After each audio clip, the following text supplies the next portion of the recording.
Our gospel text for today is taken from the Gospel of Matthew chapter 12, verses 38 to 42, and contains what we might call a very bad word. And that word is sign. To ask for a sign in the synoptic Gospels of Matthew, Mark, and Luke is to do something terrible. So here we read the religious authorities coming to Jesus and asking him for a sign. And Jesus gives two separate responses without really giving a sign. The first response is, he speaks about Jonah being in the belly of the whale for 3 days. And even as Jonah was in the belly of the sea monster for 3 days and 3 nights, Jesus is making a reference to himself as being in the belly of the earth for 3 days and 3 nights. That is, the time when he will be crucified, the time when he will be hung on the cross, the time when he will die on the cross and be raised from the tomb in which he is buried.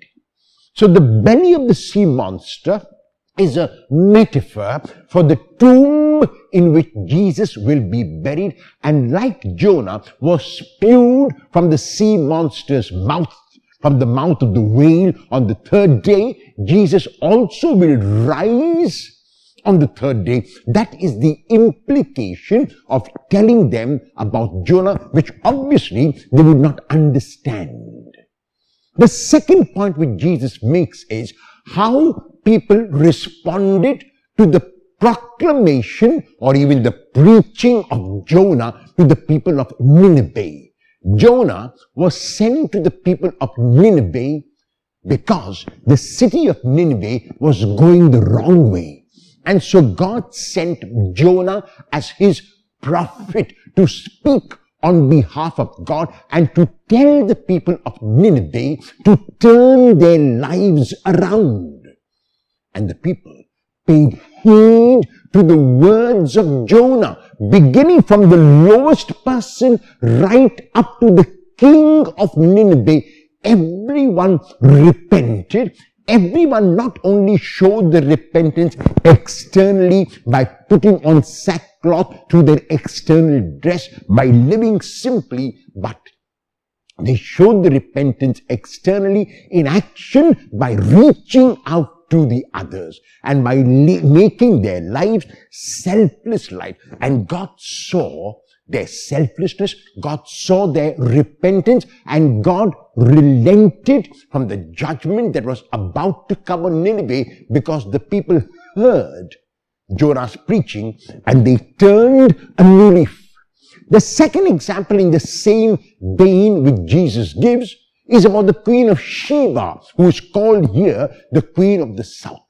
The Queen of Sheba, or the Queen of the South, heard about Solomon. And she only was told about how wise Solomon was and how he could discern and how he was blessed with the gift of wisdom by God. She had heard about this. But the hearing did not satisfy her.